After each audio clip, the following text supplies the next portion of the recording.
right now, this moment, you. In process, messy you, the poop could be still stuck to the fan. You are enough.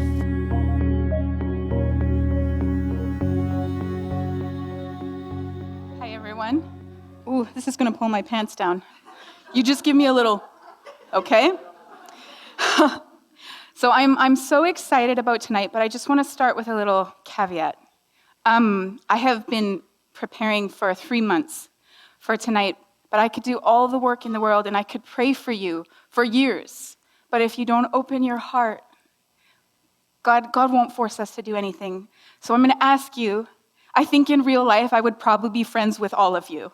I'm a friendly person, I love friends, so I'm just going to ask you, can you open your heart like you would to a good friend? And I promise that I will be gentle with your heart. But try to suspend the, we get a little like, let's not do that tonight, okay? All right, so without further ado, when I love something, I really, really love it. So for me, I'm a very passionate person. So when it comes to love and hate, there's no half measures for me. And I didn't realize that the extent I take that to is perhaps unusual until a few years ago when a dear friend of mine told me that watching me eat a cinnamon bun had changed her life. We had met one night for coffee at this place that has really, really good cinnamon buns. So even though both gluten and dairy bloat me up like a 7-month pregnant woman and then purged me like Montezuma's Revenge, I ordered one. I mean, heck, I almost ordered 2. Obviously, if they hurt me that bad, I don't have one very often. So when I do, I really, really enjoy them. I remember the cinnamon bun in question. It had been baked fresh that day, so it was like soft and gooey. And they had warmed it up, and there was melty icing dripping all over it and down the side. And when it came to the table, I ate it with all the considerable affection that such a bun deserved. I savored every euphoric bite, and apparently, I even moaned.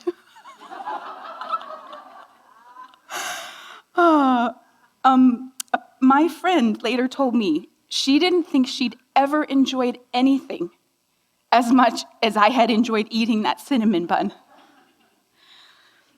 But as good as that bun was, and it truly was perfect, do you think that it satisfied me? Not a chance. The very next day, I was yearning for some cinnamon bun, maybe even more. For most of us, when something's really good, we want more. Something about their way we're wired isn't easy to satisfy. Nothing's ever really enough for us, even, or maybe especially, ourselves. I've been super excited for tonight because as I've prepared, God has lit a fire in my heart. For you, for me, for every woman who's ever felt like she's not enough. Because every woman I know, whether she's a grandma, whether she's a stay-at-home mom, whether she's a business lady, whether she's single and loving it, feels like she's not enough. Not exercising enough. Not keeping her house clean enough. Not educated enough. Not beautiful enough or not sexy enough. Not thin enough or not busty enough. Not extroverted enough. Not doing enough. It's endless. As many women as you see out there, there's that many ways to feel not enough. I know an amazingly strong woman, both in her daily life and in her actual muscles. When she works out at the gym, guys often underestimate her, and they go and take the weights she's about to use because it doesn't even occur to them that a girl could lift that. And then they have to eat humble pie when she's like, excuse me, can you put that down? And then she lifts it. She's runs a business, has a family. She's passionate about social justice. She does good works in our community, and she is brave and fierce. She's an epic woman. But every time I compliment her, say, wow, you look lovely today, her eyes flood with tears. She can't control it. She hates her body that bad. I have a friend who literally looks like a Disney princess, like the hair, the eyes, the lips, the hourglass figure. And she's smart, tenacious, she loves Jesus, she's a respected leader in her community, a pioneer in her chosen field. And whenever we get together, she says something along the lines of, I feel like I'm not measuring up. I just don't have enough to offer. I have another friend who is one of those creative, subversive, intelligent types, so clever that over 20 years of mostly long-distance friendship, I have kept all of her emails and cards and letters. And when I tell her, you simply must write books or the world will have missed out on something precious, she physically shrinks back. She's so uncomfortable with the idea because she thinks she isn't good enough. I could keep going all night. How can there be so many amazing women in my life, and yet I don't know if a single one of them, myself included, can see themselves without seeing failure, flaw, and inadequacy? Why do we feel this way? Well, in each of us, there's going to be specific personal reasons like childhood wounding, past mistakes, and relational trauma, but there is some stuff that affects us all straight across the board. Feminist movements have liberated women so we can be and do anything, which is amazing. But cultural expectations have not released us or men from traditionally defined expectations. So now, unless you have extraordinarily thick skin and the strength and energy to fight those stereotypes and expectations every day, you have to be everything if you want to be anything. Our sex-obsessed culture's beauty standard is that of an 18-year-old woman with just enough body fat for C-cups and junk in the trunk.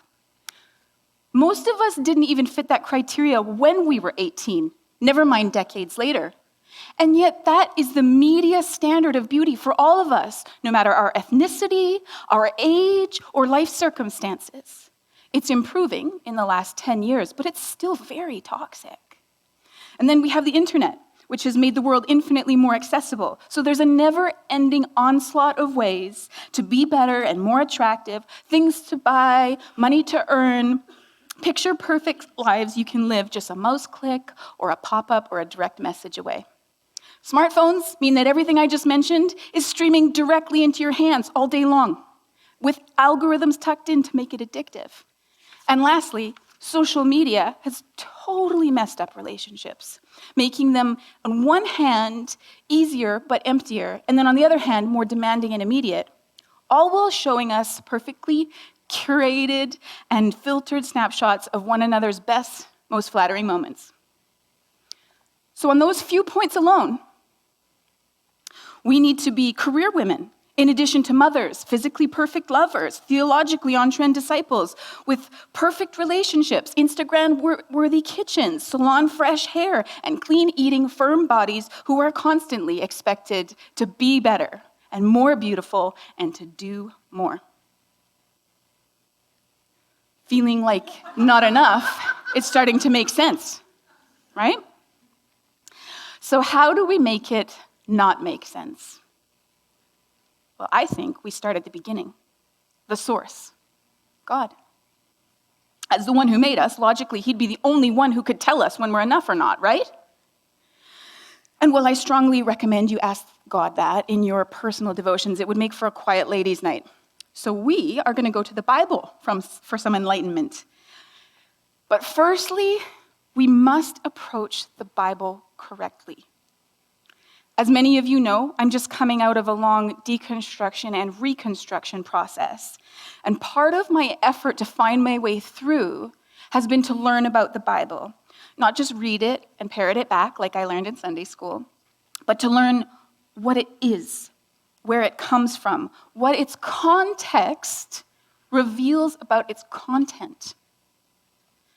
One thing I've heard and come to believe is that what the Bible includes and leaves out is deliberate. There's a bunch of stuff we would really like to be in there because it would make being a Christian so much simpler. We would like it to make more sense. We would like it to make more science. But the Bible isn't about making our lives simpler. It isn't a science textbook. Contrary to popular belief, it isn't a comprehensive list of do's and don'ts. It is a complex and sophisticated book of history, stories, and poetry written by many different authors in several different cultures over hundreds of years. Its youngest parts are 2,000 years old. We lose so much, and we get so much more wrong when we take it at only face value. So as I approach the Bible tonight, I want to place it in its cultures. The Israelite culture we find in the Old Testament was a patriarchy, which means the old guys run the show. In the Greco-Roman culture we find in the New Testament was also a patriarchy, but it was a particularly misogynistic one. So that means the old guys run the show and they hate women. Nice. So I've gathered a few historical facts, try not to be discouraged, to kind of flesh out what that means. So in ancient Greece and Rome, you've heard of Aristotle, right? This is what he had to say. Between the sexes, the male is by nature superior, and the female inferior, the male ruler and the female subject. I found this on the PBS website. Not much information exists about women in the first century. Women were not allowed to be active in politics, so nobody wrote about them. Neither were they taught how to write, so they could not tell their own stories. We do know a little, however. Unlike society in ancient Egypt, Rome did not regard women as equal to men before the law. They received only a basic education, if any at all, and were subject to the authority of a man. This one blew my mind. Men in ancient Greece or Rome were expected to have many lovers, male or female, over the course of a marriage. But a woman was expected to be chaste, a virgin when married, and if he even suspected her of adultery, he could immediately divorce her and send her packing. In ancient Israel, you couldn't even go to church if you had your period. Period or not, there was a bunch of places you couldn't go at all. Many of the social, political, and religious institutions completely excluded women. For example, women had to do their morning prayers further away from the church than the guys. Women couldn't inherit unless they had no brothers. And of course, there are many stories, some of them quite disturbing, about how women of that era were treated like property to be disposed of or used at will, even if it killed them. So, into these patriarchal cultures, God commissions a book. It's going to be a bestseller. He's got something he wants to say. And he begins with a lyrical retelling of how the world began.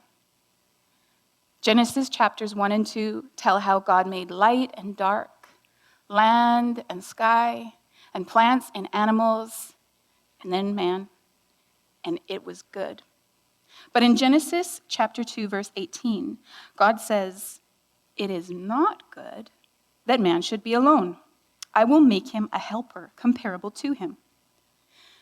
There are two very important takeaways I want to give you from this verse. The firstly, that word helper is translated from the Hebrew word ezer, which only occurs 21 times in the Old Testament. Twice it refers to Eve in Genesis chapter 2. 3 times it refers to powerful neighboring countries that Israel called on for help when they were under siege. And the remaining 16 times it refers to God as being our helper.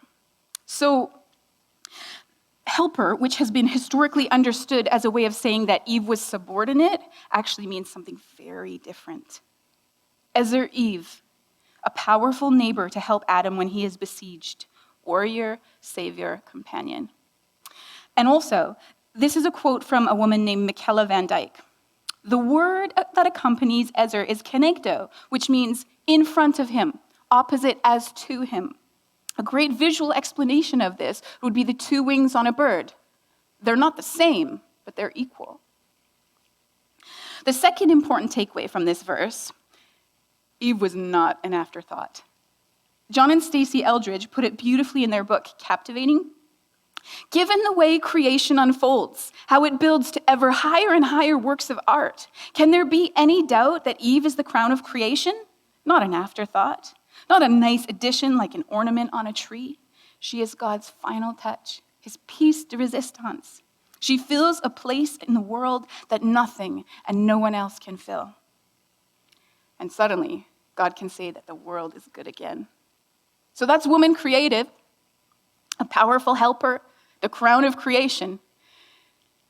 And then we see women represented through the lens of a patriarchal society for thousands of years.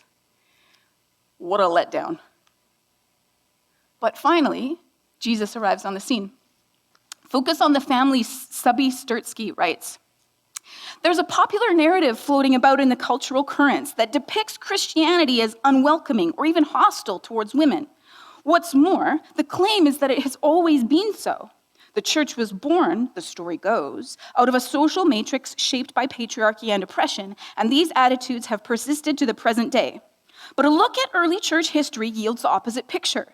Compared to the misogyny prevalent in the ancient Greco-Roman world, Christianity was countercultural in its affirmation of women, and women, in turn, flocked to the church in droves.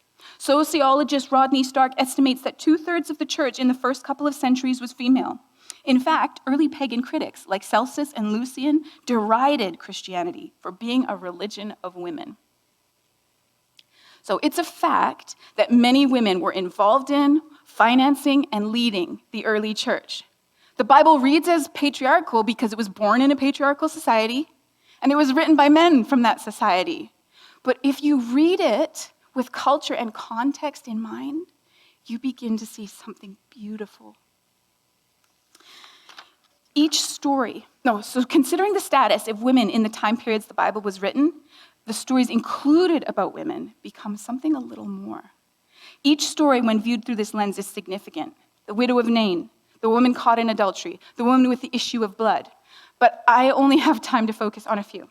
So, now that we have put the Bible in its culture and given it a bit of context, let's talk about Mary.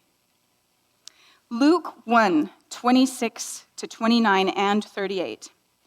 "In the 6th month of Elizabeth's pregnancy, God sent the angel Gabriel to Nazareth, a town in Galilee, to a virgin pledged to be married to a man named Joseph, a descendant of David. The virgin's name was Mary. The angel went to her and said, 'Greetings, you who are highly favored. The Lord is with you.' Mary was greatly troubled at his words and wondered what kind of greeting this might be. 'I am the Lord's servant,' Mary answered. 'May your word to me be fulfilled.' Then the angel left her." So when you hear this story, what about Mary sounds special? Sounds like enough? She was absolutely nobody. From the little tiniest small town with zero life experience. Historians guess Mary was about 13. She's engaged to a nice boy from a good family, and she's a bit freaked out when an angel appears to her. But ultimately, probably because she's 13, she decides she's willing to be part of God's outrageous, reputation-ruining, impossible plan. And apparently, that one thing is enough for God, because she becomes the mother of God, the original GOAT. And for those of you not keeping up with pop culture slang, that is an acronym for greatest of all time. Okay? People are still praying to Mary today.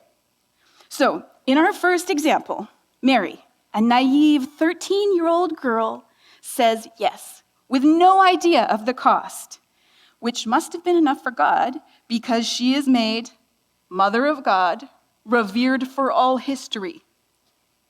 If Mary was a cinnamon bun, she wasn't even baked yet.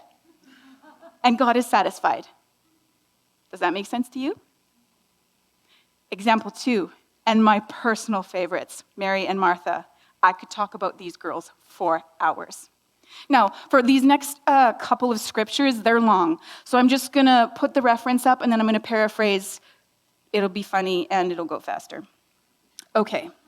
So Jesus is preaching in their town, and Martha, obviously the older sister, says she'll host. She's putting on a big spread. Martha is living up to the societal expectations of a good Israelite woman, hustling to feed and take care of the boys. And Mary's hanging out in the living room with Jesus, slacking off. Martha comes and complains to Jesus because in ancient Israel, Mary is wrong. And Jesus says, nah, Mary's all right. but you need to chill. That's how they meet Jesus. Slacking off, shirking duties, and bickering about chores. Do these sound like women Jesus is going to bless and include in his bestseller as pillars of the faith? What about Mary and Martha is enough? They open their home for a little promptu sermon feast. They listen to his message. Then they get in a fight, which they actually get Jesus to weigh in on. Now remember, they just met him. Boundary issues. Okay? Then we assume they fed him. Later in John chapter 11, their brother dies. And when Jesus comes a few days later, they both separately, sideways kind of blame him, saying, if only you had been here because we asked you to come, my brother wouldn't be dead. Passive aggressive? Much? No? Yeah? And then in chapter 12, Mary washes Jesus' feet with her fanciest perfume and dries them with her hair, which reads as a touching gesture, but in real life, awkward. And let's call a spade a spade. It's a little inappropriate. But when it happens, Jesus says they're going to tell the story of this wherever the gospel is preached, which at the time might have not sounded like such a big deal, but hindsight, she is famous for her little impromptu petty. So let's do the math on this one. Fight with your sister, have boundary issues, be passive-aggressive when someone died, and get your brother back from the dead, have your story recorded in the best-selling book of all time, and get a mention wherever the gospel is preached forever? If you were handing out eternal rewards like this, would you have picked Mary and old Martha? No. If they were cinnamon buns, they'd have raisins in, and one would have a little hair on because Mary couldn't help herself. Right? Doesn't make sense. So we've talked about a naive young girl. We've talked about two very normal sisters. Now let's move on to the woman at the well, one of the infamous bad girls of the Bible. This is most of John chapter 4. So Jesus has a little sit down by the well while his boys go and try to find some lunch, and someone comes to draw water. And Jesus strikes up a conversation, which is majorly taboo because we're in a patriarchy and she was a woman. And secondly, she was a Samaritan, which are sworn enemies of the Jews. But they get to talking about God, as you do. And Jesus says, wow, you've had a lot of husbands. 5, actually. Now, even today, this would be a bit excessive. I can't even think of a cultural comparison. It was bad. And she's like, yeah, I know. How'd you know? You must be a prophet. And then she goes and tells the whole town, this prophet did me all the bad things I ever did. Come and listen to him. And they all come out and end up in believing in God. So as far as I can tell, all she did was be really, really bad for a really, really long time by her own society's standards, which made her an outcast. And then when a strange man came through town, she chatted him up. And then she wasn't ashamed to tell everyone about it. So what did Jesus do for the hussy from the wrong side of the tracks who had no shame? She is the first person in John's gospel that Jesus reveals he's the Messiah to. Their conversation is the longest recorded private conversation Jesus has with anyone. He later refers to meeting her as food and drink for his soul. And she is credited, even 2,000 years later, with being the reason most of her town believes in God. These are the kind of stories God made sure were in the Bible.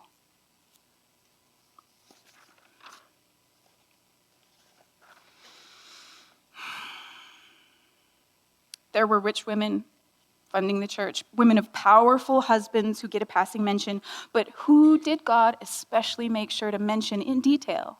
So we know he includes loves, and favors them too? Who did he make sure we knew was enough for him in the flesh, and why? Women making meals, women doing chores, bickering with their relatives, chronically ill women, women both fulfilling and flouting cultural norms, organizing gatherings and attending funerals, women praying, women stuck in bad relationships. What did these women do that was so noteworthy? What is enough for God? They showed up just as they were, and they sat with him.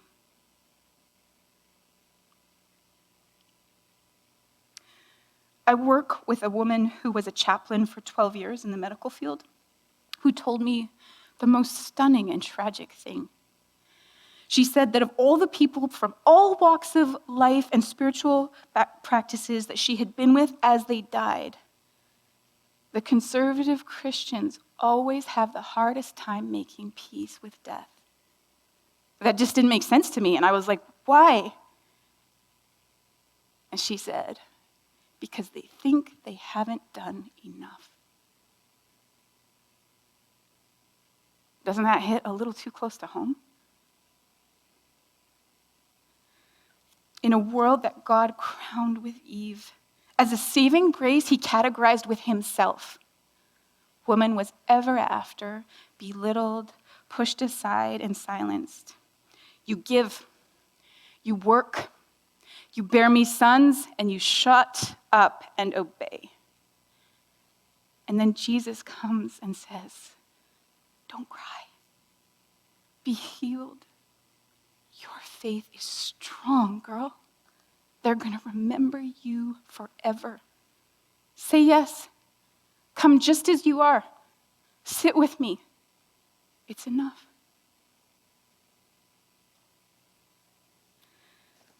But how do we, who have lived so long being told and feeling like we're not enough, that it's become a part of our identities, how do we take the fact that Jesus says we're enough from a nice platitude we hear on a ladies' night to a burning conviction that transforms our lives? Well, I think we need to be deliberate and merciless with this thing. When you entertain, even for a second, the idea that I'm not enough, you're giving it permission. It's like opening the door and letting a dangerous thief right into your house. No more. We need to go to war in our own hearts and lives and fight to see ourselves the way God sees us. From this to this.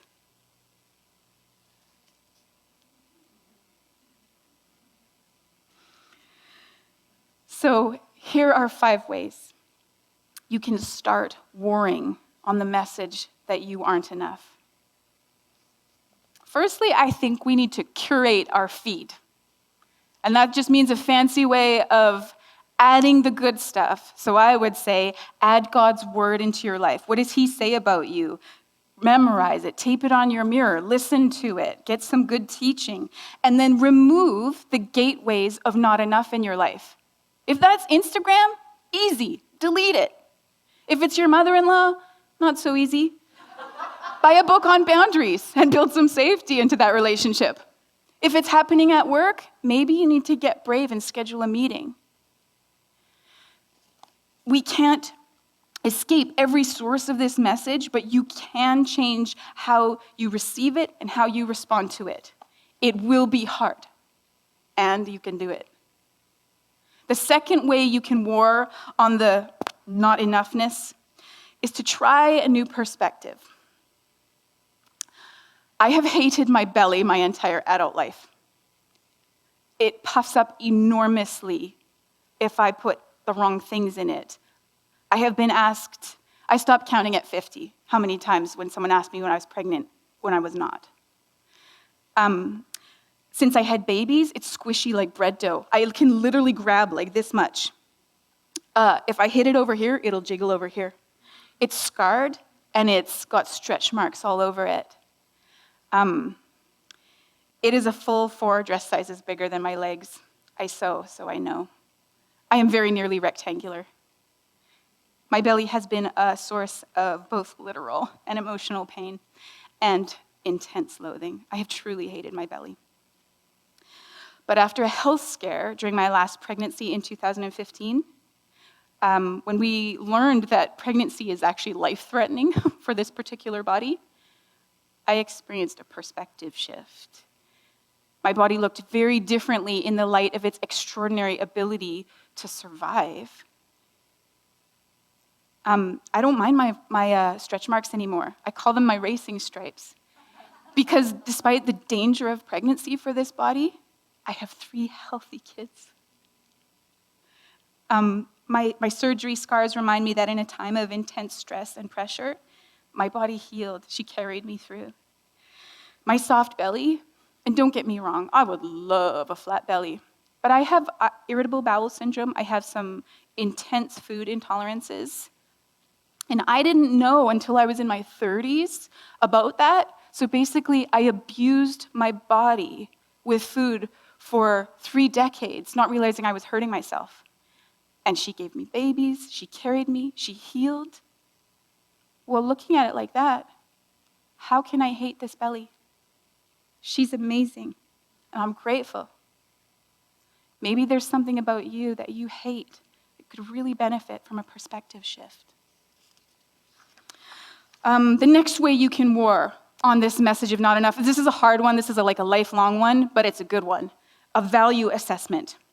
What we value, we prioritize and protect. It's a natural law. For example, if I only value what the world says about my appearance, I'm going to work really hard to be thin, young, and firm, whether or not that's a realistic expectation or not, right? I'm going to restrict my diet, maybe even dangerously so. I'm going to exercise hard, not to be strong or healthy, but so I can be skinny. I will spend tons of money on my appearance. I will consider painful surgeries and unhealthy ways to cut calories, and I'll protect that priority. Maybe I'll keep secrets about the lengths I have to go to be thin enough, or omit or lie if I need to about my purchases or procedures. I'm not saying it's bad to care about your appearance, it's just good stewardship. But if that's your driving force, it will take over your life. We need to honestly assess our values and make changes where we've gotten off track. In life, it's easy to get busy. It's like the junk drawer, right? Stuff just piles up, and our true values can get pushed to the back of the drawer out of sight behind the pressures of everyday life when we aren't looking. We need to be deliberate with our values and not just passively let them default to whatever's normal in our culture. Because if we value what the world values, we will measure ourselves the way it measures us, with cinnamon bun glasses, and we will never be enough. Do you value what God says about your body?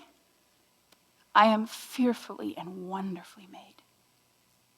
Do you value what God says about a successful life? Love mercy, do justice, walk humbly. Or are we chasing after what the world is chasing after? Recognition, power, sex, and wealth. Now, once we assess and adjust our values, that's going to very naturally lead to healthier priorities. So if you value what God says about your body, for instance, you're going to cherish it. The Bible says the Holy Spirit lives in us and we're its temple. You'll care for it. You're going to be kind to it. When you look at it, you'll think, wow, God made me. How extraordinary, right? Now, as I said before, what you prioritize, you protect. And this one deserves its own whole point. So, we can war on not enoughness with a big steaming pile of no. We need to get very comfortable with no. Not just saying it, but sitting in it, living happily in the consequences of our no. We're scared to say no because we want people to like us. That's the reason. So when your worth is defined by anything outside of God, even if it's a good thing, you're a slave to that thing or person. But when you say no to the things that are wrong for you, you're freeing up space for the things that are right for you. The good things God has for you. Maybe you're supposed to be running a whole ministry at your church, but you can't say no to your boss at work, right? Okay. And lastly, we wore this when everyone joins the cheer squad. We cannot do this alone. But we can't control whether other people tell us we're enough. We try to, but we can't do it.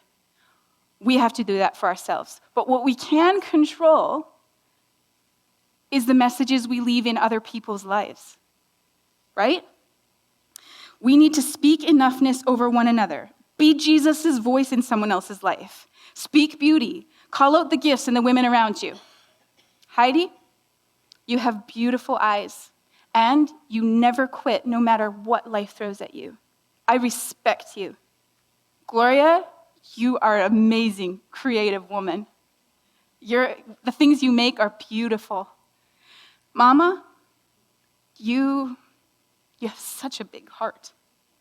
You make orphans a home, and that is treasure in heaven. Megan, where are you? Girl, you can preach. I'm so excited to listen to your sermons. You keep it up.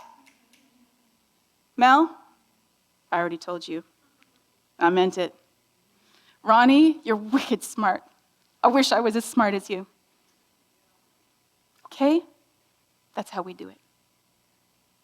I could keep going, but I won't. We need to be the cheerleaders we never had. We need to be the cheerleaders the women in our life never had. And it's worth mentioning, because we're women, one little correction here. Another woman's blessings or gifts or opportunities never lessen our own. There is more than enough goodness in God for all of us. It's like synergy. The more he does, the more he does. Okay?